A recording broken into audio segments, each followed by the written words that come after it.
Architect Max Schwitala collaborates with transit management expert Dr. Paul Friedli and neuroscientist Dr. Arndt Pechstein. Planes are still taking off and landing at Berlin-Tegel Airport, but right here, a new urban area is supposed to emerge in the very near future, the Urban Tech Republic. Looking to sensibly connect the Urban Tech Republic with the rest of the public and private transport network of Berlin. Let's welcome team leader architect Max Schwitala. Thank you very much. Today, 25 years later, we want to break in the wall between individual, private, and public transportation. So, welcome to Berlin. Is it slide up? Yeah. Welcome to Destination Collective. Our vision is an organic traffic landscape modeled around individual activities. For this, we put together a multidisciplinary team out of Audi experts for horizontal mobility, an innovator for vertical mobility, and a specialist for motion in nature. And as well as architects and cities planners to think about urban mobility and the city as one symbiotic unit. Today we will learn how destination control changed the world of elevators.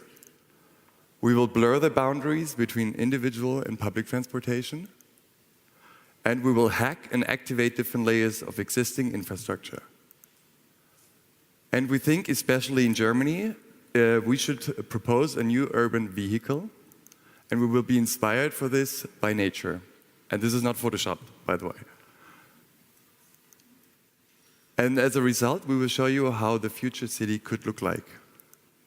And all of that, we will present you as a journey through time and space. In 2017, we will present you our test track, and on our way back home, in 2035, our vision for the entire city of Berlin. Sit back, relax, and enjoy the ride. So Berlin today is one of the most exciting cities in Europe. It is relatively small compared to other metropolitan areas, and therefore it doesn't suffer the same scale of problems yet. It is in the making at the moment, and it is known for its innovative atmosphere, and that's why we think Berlin is the perfect city to test new ideas about urban mobility. So let's get up, find the hidden potentials, but also face the problems that we find on our streets today.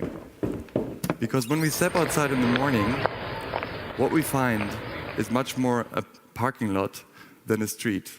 Most of the space is actually consumed by parking. And this sums up to a total of over 7 million square meters in the entire city of Berlin. This is a potential space for 200,000 people to live in. And even though just half of Berlin's households do own a car, in total we sum up to 1.3 million cars. Each of them occupied by just 1.3 persons on average. So that means we spend 1 hour per day isolated by ourselves in very frustrating stop-and-go traffic. This traffic is mainly produced by transfer trips crossing through the city.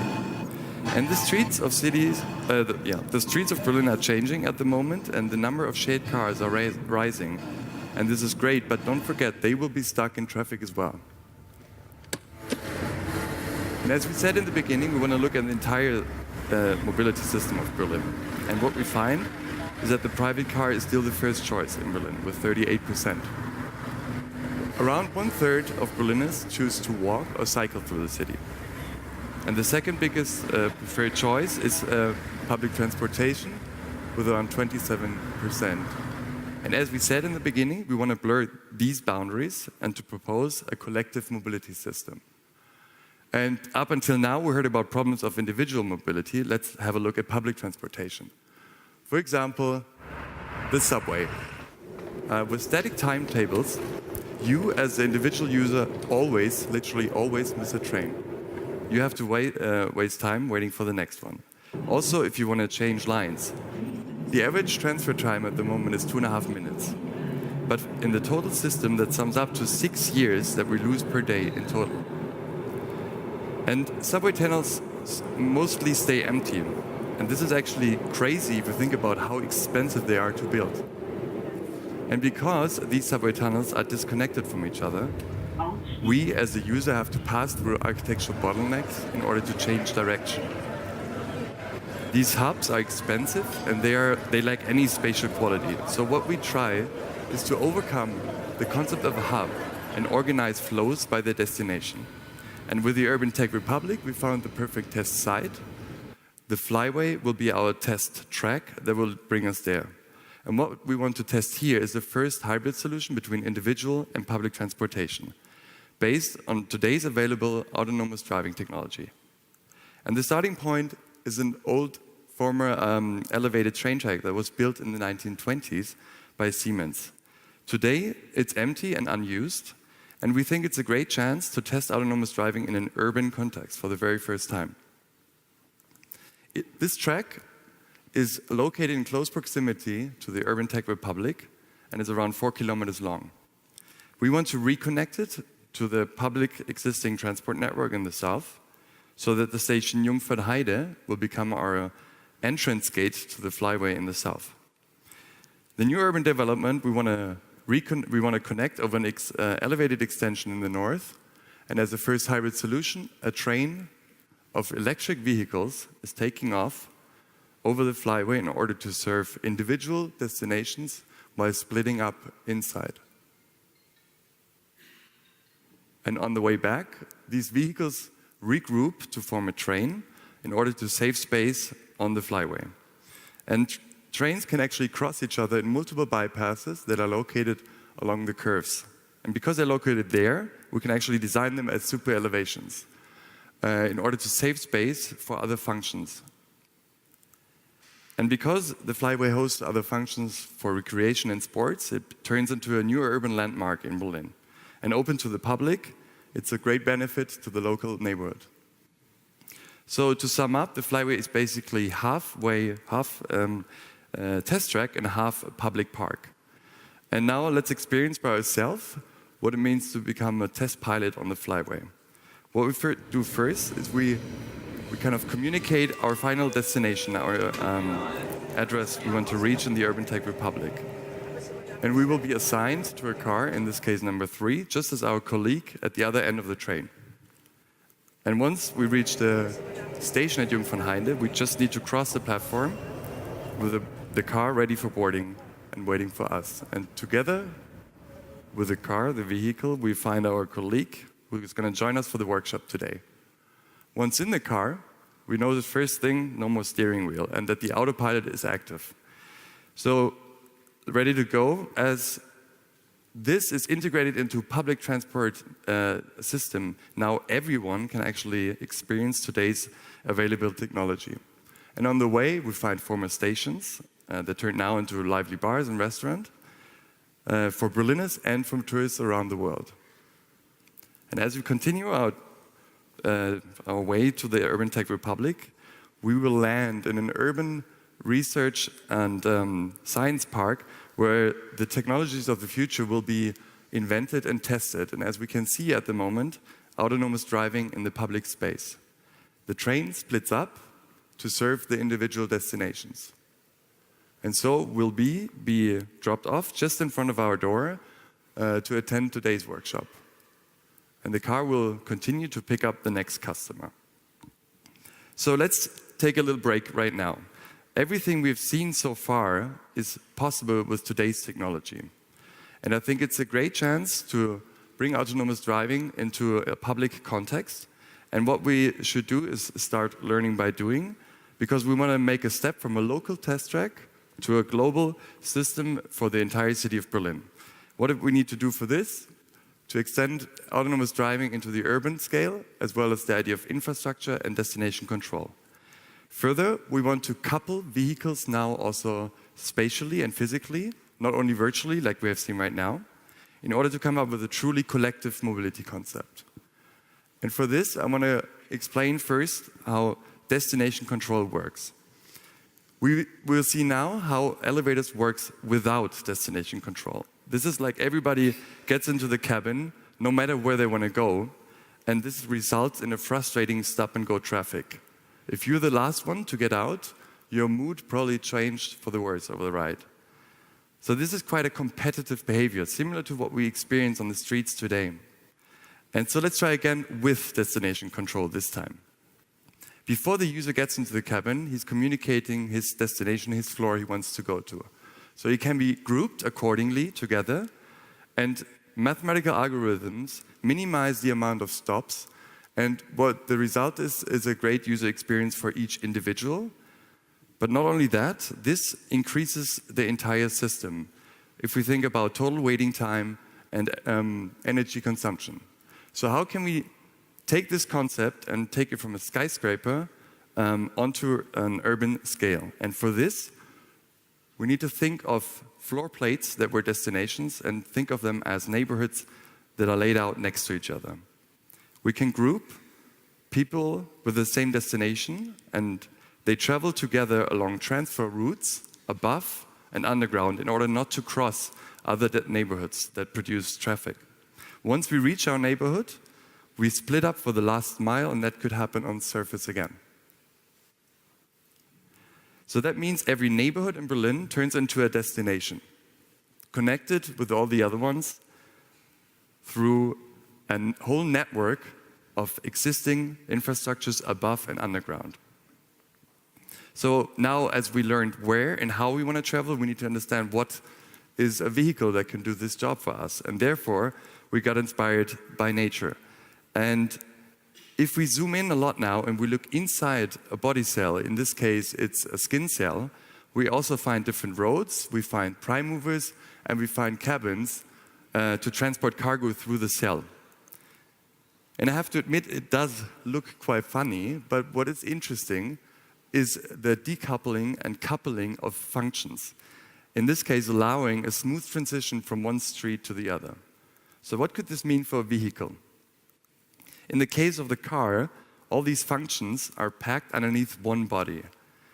And as I learned from the designers, it's a very painful moment to cut out the door at the very end. So what we try to do is inspired by this, by the cell, is to decouple the functions and reorganize them. The prime mover in the periphery, and we want to reduce the cabin size and maximize the door size. And these functions loosely coupled into each other result in a free-floating cabin. This concept is what we call the fly wheel. It is the smallest unit of collective mobility. Let's see what it can do. As the door is the prime function of the flywheel, it can couple with other flywheels. Having doors in both directions, it can grow into any direction. The interior has a very spacious atmosphere, and it can turn into a transporter mode if needed so. And because it can turn, we can actually drive up really steep and down ramps and we stay always stable horizontally in order to allow three-dimensional movement through the city. So let's have a look what the potential of multiple groups of the flywheel could have. It can come in any needed size, but as a one-seater, it turns into a personal assistant, maybe for the elderly people. As a two-seater, it turns into a dating app. And as a group-seater, it could turn into a rock concert.